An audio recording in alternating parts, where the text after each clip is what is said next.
Miracle. So, all right, ladies and gentlemen, we are back. Games have started. I'm excited. Jaedong has the opportunity to close this one out 3-1. YongHwa, who admittedly said, I've been making a few mistakes. Yep. Sometimes just kind of stopping down can be, some of the best thing. Clear your mind a little bit, But for other players, it can also be somewhat detrimental. So we're going to find out just how this has actually affected these players, if at all. Because a lot of times it's just like zone, and that's it. Well, the nice thing about that, too, is it's like, obviously in a perfect world, there's no downtime. The tournament runs completely smoothly. We move on.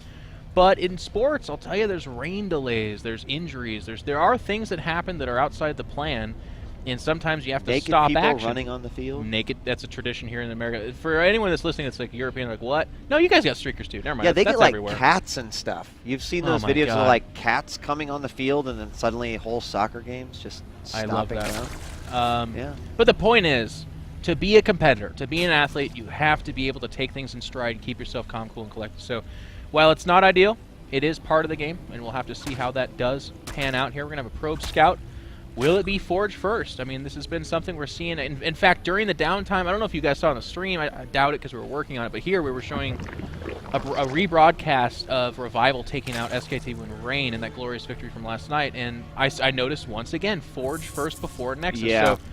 So you'll have to bear with me. There's probably like 300 neckbeards that are watching the stream. They're like, oh, of course, it's been going on for literally 8 days. Like, they know this, and I know. Coming back into it, but it's shocking to me. It's very different from what's being practiced before this. Yeah, and like you had mentioned earlier, there's some of the differences that we're seeing and some of the changes, not necessarily new sets to the metagame, but and wow. It's like not having it at all. This is why he does that. Wow. Even like, he's going to block, isn't he? Like, yep. There's no way. You know what? You know what you do here, by the way? What? I mean, that's clever. He's trying to get in there, but Cancel. You let the 3 pylons finish. Right. You let the 2 pylons finish. You let the 1 pylon finish, and then you cancel. What?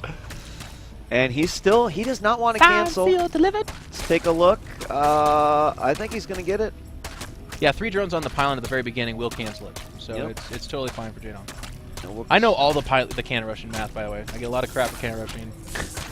You know what? I've been playing a little bit more Protoss and Heart of Swarm. Yeah.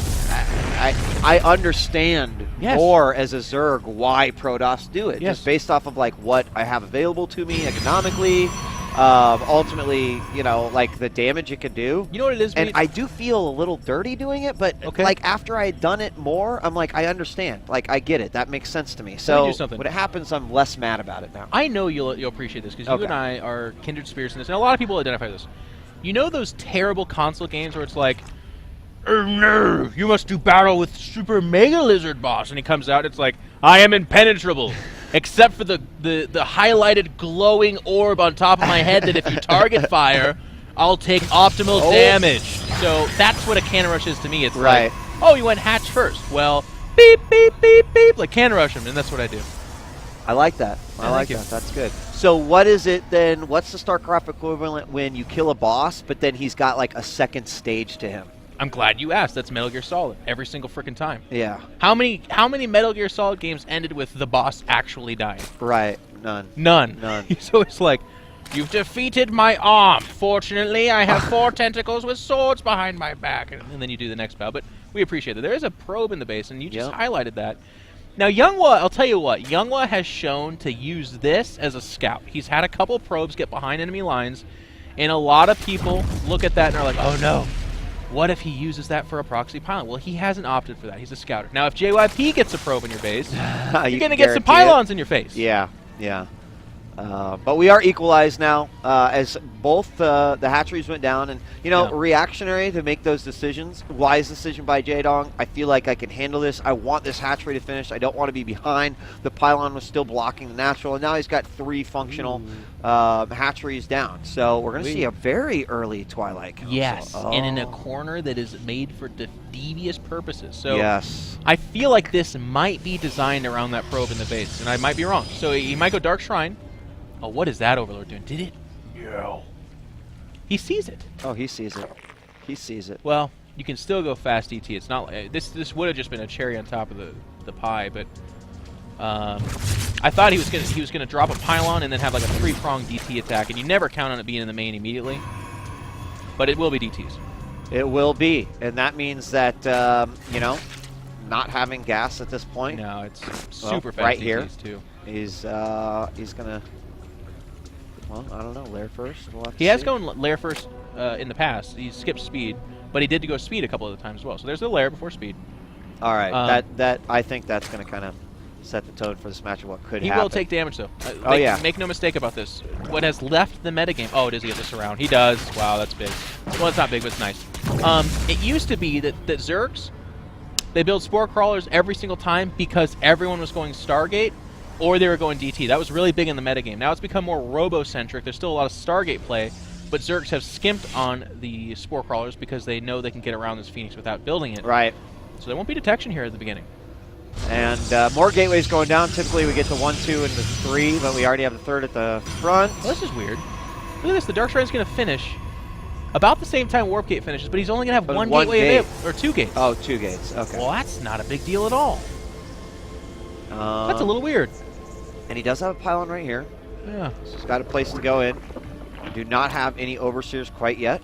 A lot of times you see the, that lair finish, and we will see that morph of an overseer almost immediately. But there's the 2 DTs brought in. He can pull everything back immediately while morphing, and he saw the DTs early on. Instant there we've got reaction. it at the natural. And, it's going to be Queen versus Anlings. Versus all this. They're just going to get the surround. That's not a lot of damage. I No. mean, let's check the drone's loss. 2? 4, 3, yeah. Maybe 2. Is it 2? Yeah, 2. Excellent. I mean, the nice thing here is on the flip side, it's 3. not like YongHwa did a 5 DT warp in that just absolutely gets smashed. It was just the 2, and there is some continuation here. Basically, sack defenses have to go down. Jaedong can't leave his base and be like, oh, my queen will take care of that. No, Yeah, the DT wins in the 1v1. Yeah. And, you have the overseer over each base, one with the roaming army. That kind of comes to be important.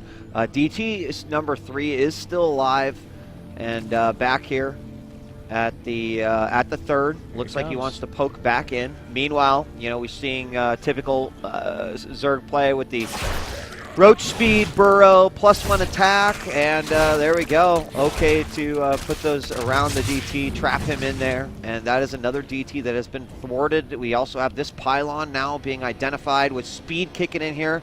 The Zerglings are going to be taking map control, and this army right now, pretty much exclusively Zealot and Sentry, the 3rd base going down, and should be enough to be able to defend a 3rd here, but there's quite a few units here. Yeah, and there's more coming out behind. That's the telltale sign of what is going to actually happen here. 4th base will go behind, so of course, it's not some kind of weird all-in / timing attack. It's more just accepting advantages that are given to him. There's the warping to block it out. We're going to have a tough time getting entry, and the army will come over here with those force fields, so Jaedong will appropriately pull back. Infestation Pit does go down behind this as more drones are coming out. So this is back to that Zerg philosophy that has just made them so much more powerful and accepting.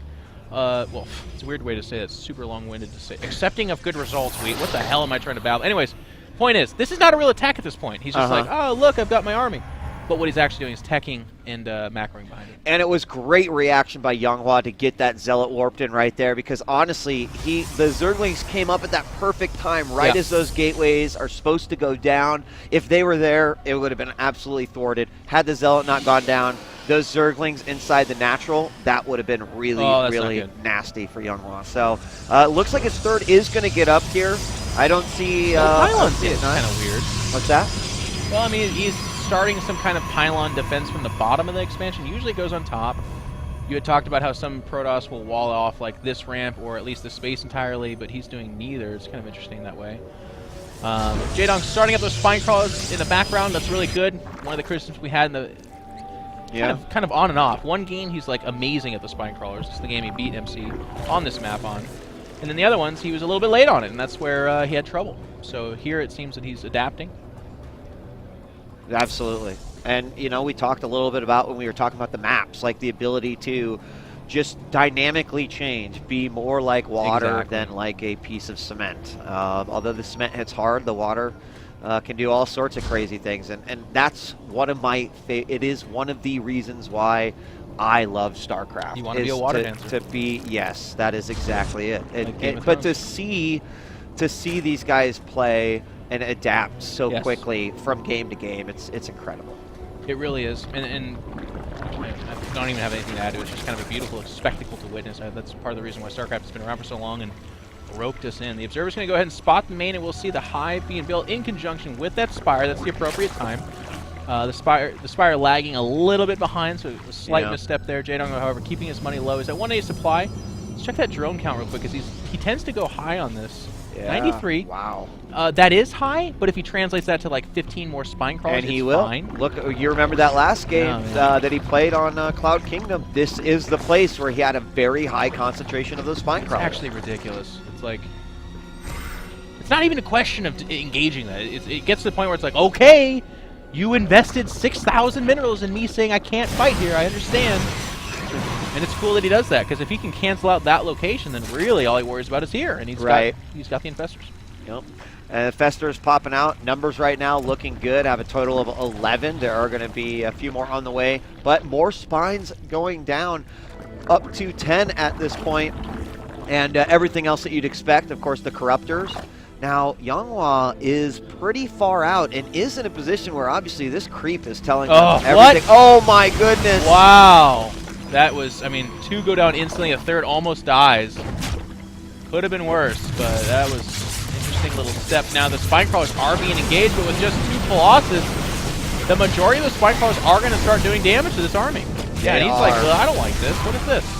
Now, I think that, I mean, it's going to be much more difficult for Jaedong to try to get any sort of a flanked attack over here. He does have some defense right here just in case an opponent would try to sneak up there, which isn't going to happen. But, oh, great bungle. Will target down those Colossus with the Corruptors, and that's going to make it a lot more difficult to take down this wall of spines. But where's the ground army? Are they enough? Oh, they are. Actually, kind of. I don't know if it's the right choice. He's taking a long route. He needs to get over here. The warp in, I mean, it looks like he's going to counterattack. Counterattacking. Can he give up that base? There's enough here to kill the spine crawlers. There absolutely is. And now DT's being warped in. If given time, they can thin out this force. Of course, it's just 1. That's really not the case, but he needs more. Meanwhile, over the 4th, Jaedong has been cracked. We've seen this before. He gets hit right before he's in that prime spot where he's invincible, and he's fighting for his life now. And you know what? I think that flank with those roaches would have crushed it. Could have cleaned it up quite easily. Now the 3rd is all but, I don't know actually if he evacuated. No, it looks like he got most of the drone kills. The DTs, however, they're stopping now. They're the Overseer finally to take care of those DTs. Meanwhile, another swell of units coming forward. A lot of drones coming out to fight. We see Infestors falling left and right. And I think there might be enough to move in and go for an attack on the 3rd. They're really, really low. Yeah, massive warp. It's still coming in. I don't know how he's doing, but YongHwa has 800 minerals in the bank as well. Jaedong's got well upgraded lings. They have pretty good upgrades. He's going to pull back here. He hasn't exhausted all his drones. You can see the saturation there's still existent at that 3rd. So it's really the 4th drones that went away. And now YongHwa's on 2 base. Let's take a look at the saturation at the natural real quick. I want to see if he's thinning out. I mean, it's it. This base is most certainly going to go down. Trying to send in another swell of Zerglings to clean off some of these Stalkers who are already well damaged. And he is going to kill quite a few. And this could potentially stop. Well, hold on a second. Could stop the push. Jaedong did throw down those 7 spines while that battle was taking place. And he can't do it. No, with the spine crawlers at the top of the ramp, he's completely safe. I believe he still has some of the natural. He shouldn't be going down this, overextending. Yeah, okay, so he relocated the majority of them. But honestly, this little reprieve, I mean, look at the supply. It's going up 60 supply, and he'll be the one adding to that, whereas the Protoss is going to limp into that from this point forward. Yeah, and also at that terrible position for the Protoss. God. There's a great buggle on the ramp. It's perfect to hold those units in place. He's going to clean it all up, and there it is. GG.